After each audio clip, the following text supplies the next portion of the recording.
बिस्मिल्लाहिर्रहमानिर्रहीम। अस्सलाम वालेकुम नादरीन, आप यूट्यूब चैनल देख रहे हैं। मैं इमरान खान हूँ। नादरीन, सबसे पहले तो जो ऑस्ट्रेलिया वाला वाक़या है उसकी तफसीलात कुछ मैं आपके सामने रख देता हूँ। और अब पूरी दुनिया के अंदर ये वाक़या फैल गया, हर तरफ इसकी खबरें मौजूद हैं और 16 अफराद अब तक की इतला के मुताबिक एक हमलावर समेत हलाक हो गए हैं। ये जो दो लोग थे जिन्होंने हमला किया था, इन दोनों के बारे में इतला मिली है कि ये बाप बेटा हैं। बाप की उम्र जो है वो 50 साल है और बेटे की उम्र 24 साल है। और जो बेटा है उसके नाम के बारे में बताया गया कि इसका नाम नवीद अकरम है। अब ये लोगों के बारे में कुछ तफसीलात मज़ीद सामने आई हैं। इंडियन मीडिया ने दावा किया कि ये शख्स नवीद अकरम पाकिस्तानी है। तो एक पाकिस्तानी नवीद अकरम जो ऑस्ट्रेलिया सिडनी में रहता है, उसने बाकायदा एक वीडियो बयान भी जारी किया और हैरत अंगेज़ तौर पर थोड़ी बहुत शबाहत भी मिलती है। जो दो लोग हमलावर थे उनमें जो बेटा है 24 साल, उसके साथ बहुत थोड़ी सी चंद तस्वीर में ऐसा दिखाई देता है कि चेहरा मिलता है, लेकिन अगर आप दूसरे एंगल से देखें तो वो फ़र्क है। अब नवीद अकरम जो पाकिस्तानी है, जो ऑस्ट्रेलिया में रहते हैं, वो काफ़ी खौफज़दा है और बहुत परेशान है। और उन्होंने एक वीडियो बयान भी जारी किया कि इंडियन मीडिया उनके खिलाफ प्रोपेगेंडा कर रहा है, उनकी तस्वीर और वीडियोस सोशल मीडिया से उठा के उनकी जान को ख़तरे में डाल रहा है। ना सिर्फ ये इंडियन मीडिया ने किया बल्कि बहुत सारे बड़े बड़े अखबारात ने, इवन इसराइली मीडिया ने, कुछ और जगहों पे ये छप गया सारा। और उसकी वजह से एक मासूम आदमी जो है उसकी जान खतरे में पड़ गई। अब जिन दो लोगों ने अटैक किया, ये दोनों लोग अब तक की इत्तला के मुताबिक मुबैना तौर पे ये अफ़गान नेशनल्स, यानी उनके जो फोर फादर्स थे या उनके बुज़ुर्ग थे वो अफ़गानिस्तान से आए थे और ये यहीं पे पैदा हुए। ये लड़का भी यहीं पे पैदा हुआ जो हमला कर रहा है, जिसने बहुत गोली चलाई। और जो उसका बाप है, इसको काबू किया। जो बाप को काबू किया वो एक शख्स जिसकी उम्र 43 साल थी, अहमद अल अहमद, ये भी मुसलमान है। इसने काबू किया बाप को और उसे न्यूट्रलाइज किया, जबकि जो बेटा है वो ज़ख्मी हो गया और पकड़ा गया बाद में। और ये जो बेटा है इसने गोलियां मार के अहमद अल अहमद को भी ज़ख्मी कर दिया। तो एक तो ये क्लैरिटी आ जानी चाहिए कि ये शख्स पाकिस्तानी नहीं है और ना ये वो नौजवान है जिसके बारे में भारतीय मीडिया प्रोपेगेंडा कर रहा है, उसकी जान खतरे में डाली जा रही है। नेतन्याहू ने एक अजीबोगरीब दावा कर दिया। यहाँ मैं एक क्लिप देख रहा था, इनकी ज़बान तो मुझे समझ नहीं आती जो ये बोलते हैं, लेकिन साथ ट्रांसलेशन लगी हुई थी और कुछ लोग दावा कर रहे थे कि नेतन्याहू ने यह बयान दिया है कि यहूदियों को बचाने वाला जो शख्स था जिसने हमलावर को काबू किया या हमलावर के ऊपर हमला किया, वो यहूदी था। ये गलत बात है। वो एक मुसलमान था, अहमद अल अहमद उसका नाम है। और ये एक देखें तासुब में फंसे हुए लोग हैं ये बिला वजह। भाई दहशतगर्द का क्या ताल्लुक है किसी तंजीम से, मज़हब से? ये तंजीमें तो होती हैं लेकिन कोई मज़हब भी दहशतगर्दी की इजाज़त नहीं देता। मासूमों का कत्लेआम जो है वो किसी भी मज़हब के अंदर नहीं है, दुनिया के किसी मज़हब में नहीं है।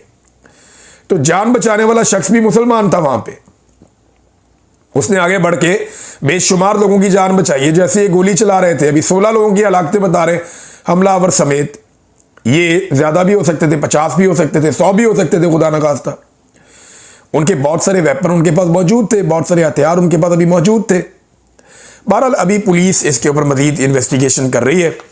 और जिस तरीके से ये लोग बंदूक चला रहे थे, मैंने कुछ वीडियोस देखी हैं, तो जैसे ये रीलोड करता था बोल्ट एक्शन गन को, ये लड़का जब गोली चला रहा था, तो इससे मुझे एक लम्हे के लिए महसूस नहीं हुआ कि ये कोई नया आदमी है। यानी मुझे ऐसा लगा कि ये बहुत ट्रेंड है और जितने पुरसकून अंदाज में वो गोली चला रहा था, लोगों के ऊपर गोली बरसा रहा था, और जिस तरीके से वो स्नाइपर राइफल को वो रीलोड करता था, मेरे लिए बहुत हैरान कुन था।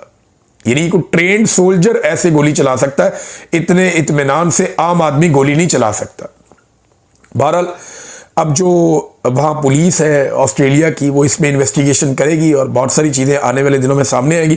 अब आ जाए पाकिस्तान के अंदर कुछ खबरें नाज़रीन, उनमें एक बड़ी खबर जो है वो इमरान खान साहब के हवाले से। आलमी अखबारात में लगातार इमरान खान के बारे में खबरें छप रही हैं। टेलीग्राफ ने इमरान खान साहब के बारे में एक मजमून लिखा, उन्होंने कहा जी Imran Khan is in a Pakistan death cell. Imran Khan जो है वो पाकिस्तान के अंदर एक डेथ सेल में है and the cricketing world is silent. अब वो ये कह रहे हैं कि जनाब इमरान खान इतना बड़ा कैप्टन रहा, इतना बड़ा प्लेयर रहा, इतना बड़ा आदमी है, लेकिन जो क्रिकेट की दुनिया है वो खामोश है और इमरान खान एक मौत की चक्की में बंद है। इसके ऊपर पाकिस्तान के अंदर बहुत सारे ऐसे क्रिकेटर्स हैं जिनकी जिंदगियों पर इमरान खान साहब के बहुत सारे एहसानात हैं, यानी वो कभी भी शायद क्रिकेट में ना आते और उनके इतने बड़े नाम ना होते अगर इमरान खान साहब उनको मौका ना देते या उनको इमरान खान साहब लेकर ना आते। बहुत सारे ऐसे लोग हैं जिनको रिजेक्ट कर दिया गया था और सेलेक्टर ने कहा था ये कभी क्रिकेट नहीं खेलेंगे, लेकिन इमरान खान साहब को उनके अंदर कुछ नजर आया और उन्होंने उनको टीम में शामिल किया, उनको मौका दिया। आज वो लोग भी नहीं बोलते बदकिस्मती से। तो इमरान खान साहब के लिए आवाज़ क्रिकेटिंग वर्ल्ड से नहीं उठ रही, इस बारे में भी ये टेलीग्राफ ने लिखा है। उसके अलावा अल जजीरा ने एक डॉक्यूमेंट्री बनाई इमरान खान साहब के बारे में। उस डॉक्यूमेंट्री में अल जजीरा ये बताता है कि इमरान खान जो है वो नैरेटिव का बादशाह है पाकिस्तान में, यानी सब कुछ ही करके देख लिया। पाकिस्तान की मिलिट्री रिजीम ने इमरान खान साहब को जेल में बंद किया, उनका चेहरा नहीं देखा जा सकता, no one can see him. और बात सिर्फ इतनी सी है कि out of sight out of mind, कि जो आदमी आपको दिखाई नहीं देता वो आदमी आपके दिमाग में नहीं आता, उस आदमी को आप भूल जाते हैं। तो इतनी सी बात है और इसको वो कोशिश कर रहे हैं पाकिस्तान में इंप्लीमेंट करने की कि इमरान खान की आवाज़ भी कोई ना सुने, उसकी शक्ल भी कोई ना देखे। तो सोशल मीडिया आर्टिफिशियल इंटेलिजेंस के ज़रिए से तस्वीर और वीडियोस बना बना के लगाते रहते हैं। वो इमेजिन करते रहते हैं, लोगों से पूछते हैं, जो लोग इमरान खान साहब को मिलने का जिन्हें मौका मिलता है उनसे पूछते हैं कि इमरान खान कैसा दिखाई देता है, क्या मामलात हैं। फिर उसके मुताबिक वो इमरान खान को पोर्ट्रे करते हैं, इस पे आर्टिफिशियल इंटेलिजेंस पे डिस्क्राइब करते हैं, कोई ना कोई वीडियो, कोई ना कोई तस्वीर बनाकर निकालते हैं। लेकिन वो इमरान खान को कुछ ना कुछ करके अवाम के दिलों में जिंदा रखे हुए। और वैसे भी इमरान खान साहब के अवाम के दिलों के अंदर जो जिंदा रहने की सबसे बड़ी वजह है, वो वजह इमरान खान साहब का डट जाना है। देखिए ना, नवाज शरीफ साहब ने भी ये बेड़ा उठाया था, लेकिन मियां नवाज शरीफ साहब ने अवाम को धोखा दिया और अवाम का सौदा कर दिया, उन्हें इनकलाब के लिए खड़ा किया और सौदा कर दिया। पीपल्स पार्टी ने भी अवाम का सौदा कर दिया। इमरान खान ने अभी तक अवाम का सौदा नहीं किया। इमरान खान ने अवाम से कहा कि ये लड़ाई मैं लड़ूंगा, अवाम ने कहा लड़ाई जी हम आपके साथ हैं। तो इमरान खान मार खा रहा है लेकिन उसने अवाम का सौदा नहीं किया। ये एक बड़ी वजह है लोगों के इमरान खान के साथ खड़े होने की। अब देखें ना, कभी आप टिकटॉकर ले आए, कभी आप मौलवी ले आए, कभी आप कुछ और ले आए, एक के बाद एक चीज आप लॉन्च कर दें, लेकिन इमरान खान के बयानिए का तोड़ आपके पास नहीं है। सायरा बानो साहिबा बड़ी अच्छी पॉलिटिशियन है, बड़ा खुलकर बात करती हैं। उन्होंने एक ट्वीट किया बड़ा इंटरेस्टिंग। उन्होंने कहा जी आप भी खुलकर सामने आ जाए ना, ये वाडा और मुनीब फारूक जैसे लोगों को ना भेजा करें। असेंबली में ऐसी मनहूस शक्लें लेकर आ गए हैं जिनको गली का कुत्ता भी ना जानता हो। गोद में नहीं जूतों में बिठाया है, एक पार्टी एक जूते में और दूसरी पार्टी दूसरे जूते में। ये जनाब एस्टेब्लिशमेंट को सायरा बानो साहिबा ने मशवरा दिया कि आप ही आ जाओ। थोड़ा अर्सा पहले डीजी साहब गाली वाली भी देकर गए, काफी बड़ी एक उन्होंने प्रेस कॉन्फ्रेंस की है जो सारी की सारी सियासी प्रेस कॉन्फ्रेंस थी और एंड में कह दिया जी फौज को सियासत में ना घसीटें। तो सायरा बानो साहिबा ने मशवरा दिया कि आप ही आ जाओ, इधर उधर आप क्या देखते हैं। नाज़रीन, जनरल बाजवा पे सिस्टम हाथ नहीं डाल रहा, यानी असल में तो हाथ डालना चाहिए जनरल बाजवा पे, लेकिन जनरल बाजवा पे सिस्टम हाथ नहीं डाल रहा। वजह क्या है? वजह है जनरल बाजवा का साबिक आर्मी चीफ होना। पाकिस्तान की मिलिट्री एस्टेब्लिशमेंट में एक चीज तय है कि कोई भी चीफ माजी के किसी भी चीफ के खिलाफ किसी किस्म की कोई कानूनी कार्रवाई नहीं होने देगा। उसकी एक वजह है, जब एक चीफ के खिलाफ एक मर्तबा कानूनी कार्रवाई हो गई ना, तो उसके बाद हर आने वाला चीफ खतरे में होगा। और जो शख्स आज नौकरी पे वो कभी नहीं चाहेगा कि मुस्तकबिल में उसे किसी किस्म के मुकदमे का सामना करना पड़े। ये सादी सी बात। और इसका आप अंदाजा यहां से लगा लेना कि आसिम मुनीर साहब ने तो इस्तिस्ना तक कबूल कर लिया कि फ्यूचर में मुझे कोई मुकदमा मेरे सामने ना आ जाए। तो क्या जनरल बाजवा के खिलाफ केस नहीं चलेगा? तो सादी बात यह है कि जब तक अवाम नहीं चाहेगी नहीं चलेगा, वो अवाम को डंडे के साथ ही चलाना पड़ेगा। क्योंकि जनरल बाजवा ने अपने मुंह से कहा और मैंने अपने कान से सुना। जनरल बाजवा ने कहा कि आप लोग फौज के निजाम को नहीं समझते। बेशक मैं रिटायर हो गया हूं, लेकिन फौज मेरे ऊपर कभी भी कोई मुकदमा नहीं होने देगी। ये एक सेट पैटर्न है। आर्मी चीफ हमेशा महफूज रहता है और कोई आर्मी चीफ पिछले आर्मी चीफ के ऊपर किसी किस्म का मुकदमा नहीं होने देता। आप इस सिस्टम को नहीं समझते। ये बात जनरल बाजवा ने कही और मैंने और मेरे एक और दोस्त ने अपने कान से सुनी। फोन पे वो बात कर रहा था, मैं सुन रहा था और मैंने ये सारा कुछ सुना। अब मामला यह है कि हर कोई अपने बड़े की कुर्बानी दे देता है। पॉलिटिकल पार्टीज जो है अपने लीडरों को जेलों में जाने देते हैं। पुलिस का कोई आईजी है, उसको उठा के जेल में डाल दो, हो जाता है। हर महकमे का बंदा, हर जगह का बंदा वो जेल जा सकता है, लेकिन आर्मी चीफ नहीं जा सकता, उस पर केस नहीं हो सकता। वो अपना आदमी बचाते हैं। यहां सबके लिए सीखने के लिए कि सियासतदान इकट्ठे नहीं हो सकते, वो अपना आदमी नहीं बचा सकते। अब देखें, फैद हमीद की सजा को ना मैं एक डाइवर्जन के तौर पे ले रहा हूं। मिसाल के तौर पे आप चीजें देखें ना क्या क्या हो रही हैं कि असल मसाइल से तवज्जो हटाओ। कभी डीजी आईएसपीआर एक सियासी प्रेस कॉन्फ्रेंस करके चले जाते हैं, फिर एक प्रेस कॉन्फ्रेंस का तसलसल शुरू हो जाता है गालम गलोच का पूरे पाकिस्तान में। फिर फैद हमीद के हवाले से एक मुतनाज़ प्रेस रिलीज आ जाती है जिसमें दावा यह किया जाता है कि सियासत में मुदाखलत में सजा दी गई है, हालांकि बाद में बताया जाता है कि नहीं दी गई। फिर गवर्नर राज की धमकियां आ जाती हैं।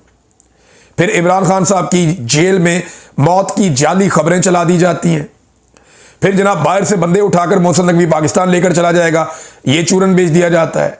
इमरान खान की बहनों पे तशद्दुद, हर थोड़ी देर के बाद एक नई डाइवर्जन पाकिस्तान में लगाई जाती है। वजह क्या है कि असल मसाइल से तवज्जो हटाई जाए। मसाइल क्या है? मसाइल है जनाब के इस्तिस्ना पे कोई बात ना करे, होनी नहीं चाहिए बात। फौज की जो रुकी हुई तैनातियां हैं नई आईनी तरमीम के बाद, उस पर कोई बात ना करे। गिरती हुई मईशत और महंगाई के ऊपर बात ना की जाए। बढ़ती हुई दहशतगर्दी के ऊपर कोई सवाल ना उठाए। और गवर्नेंस में जो फ्लॉज हैं, जो बिल्कुल नाकामी हो गई हुकूमत की, उसके ऊपर कोई बात ना करे। लिहाजा हर दिन कोई ना कोई डाइवर्जन दो और उसको 2-3 दिन घसीटो, फिर एक नई डाइवर्जन लगाओ। तवज्जो हटाओ पॉलिसी, ये है मामला। लेकिन ना खबर ये है, मैं अच्छा जनरल बाजवा के बारे में एक चीज याद रखिएगा कि बहुत सारे लोग बोलना शुरू हो गए, राना सनाउल्लाह, ख्वाजा आसिफ और कुछ और लोग पीएमएलएन के, वो कहते हैं जनरल बाजवा कसूरवार था, इसने किया, इसने बेड़ा गर्क किया, सियासत के अंदर मुदाखलत की। तो अगर सियासत में मुदाखलत पे फैद हमीद को सजा दे रहे हो तो जनरल बाजवा किस खीद की मूली है, उसको क्यों नहीं दे रहे? नदीम अंजुम कहां है, उसको क्यों नहीं सजा दे रहे? उसने तो सियासी मुतालबात मेरे से किए थे, मैं आईएसआई की कैद में था, मेरे से सियासी मुतालबात किए थे। नदीम अंजुम को पकड़ो, उसको भी सजा दो, उसने भी सियासत में मुदाखलत की है, दो ना सजा। क्या जनरल आसिम मुनीर ने नहीं की? क्या मौजूदा जो डीजी आईएसआई, इन्होंने नहीं की? सब ने की सियासत में मुदाखलत। और जो मुदाखलत आज हो रही है इससे पहले कभी नहीं हुई। राना सनाउल्लाह ने कहा जी मुझे तो फैद हमीद ने नहीं, जनरल बाजवा ने मुझे जेल में डाला था, जनरल बाजवा कसूरवार था मुझे जेल में भेजने के लिए। तो डालो ना फिर जनरल बाजवा पे हाथ, पकड़ो बाजवे को, पता लग जाएगा कि आप कितने पानी में हैं। क्योंकि फौज अपने चीफ के खिलाफ ऐसा कुछ नहीं होने देगी। और यह बात जनरल बाजवा ने क्लेम करते हुए कही और मैंने खुद सुनी। अब बात हो रही है ना उन मसाइल पे जिनसे तवज्जो हटाने की कोशिश की जाती है, तो ये देखें आप, सरमायाकारी में जवाल का एक नया रिकॉर्ड कायम होने का खदशा पाकिस्तान में पैदा हो गया है। डॉन अखबार में तज्जियाकारों ने और दीगर लोगों ने बातचीत की। अब डॉन के इश्तेहारात भी रोके हुए हैं इसी वजह से कि डॉन इकोनॉमी पे बात करता है, डॉन वो चीज़ें सामने लेकर आता है जो हुकूमत हुक्मरान नहीं सुनना चाहते। तो डॉन अखबार के अंदर यह बताया गया कि जो मौजूदा माली साल है, यानी 1 जुलाई से लेके 30 जून तक, ये जो माली साल है इसमें मकामी और गैर मुल्की सरमायाकारी में गिरावट का एक नाखुशगवार नया रिकॉर्ड कायम हो सकता है। अंदाजा करें आप, पहले ही 51 साल की पाकिस्तान की बदतरीन सरमायाकारी चल रही है, अब ये इससे भी मजीद नया रिकॉर्ड कोई पाकिस्तान में लग सकता है। ये डॉन अखबार ने, जो मुस्तनद तज्जियाकार हैं और जो इकोनॉमिस्ट हैं, जो जानते हैं इकोनॉमी को, उनसे पूछकर डॉन अखबार ने यह लिखा है। वो कहते हैं जी इन्वेस्टमेंट टू जीडीपी की शरह 13% से भी नीचे गिर सकती है। इन्होंने 20% तक ले जाने का जो है वो दावा किया है और हदफ तय किया है। SIFC मुकम्मल तौर पे नाकाम हो गई है, वो डिलीवर नहीं कर पाई। और तिजारत और सनत से वाबस्ता अफराद ने हुकूमत से मुतालबा किया है कि 2 चीज़ें आपको फौरी तौर पे ख़त्म करनी होंगी अगर आप चाहते हैं कि पाकिस्तान के अंदर मईशत बेहतर हो, सरमायाकारी आए, तो 2 चीज़ें आपको बेहतर करनी पड़ेंगी। नंबर 1, पाकिस्तान में जो सियासी गैर यकीनियत है या सियासी अदम इस्तेहकाम है, उसे ख़त्म किया जाए। दूसरा, वो ये कहते हैं कि पाकिस्तान में दहशतगर्दी के जिन को बोतल में बंद किया जाए। ये दोनों चीज़ें कंट्रोल करने के लिए इन्हें इमरान खान के पास जाना पड़ेगा। सियासी अदम इस्तेहकाम रहेगा जब तक इमरान खान साहब को दीवार के साथ लगाकर रखा जाएगा। वजह यह है कि वो पाकिस्तान का सबसे मकबूल पॉलिटिकल लीडर है।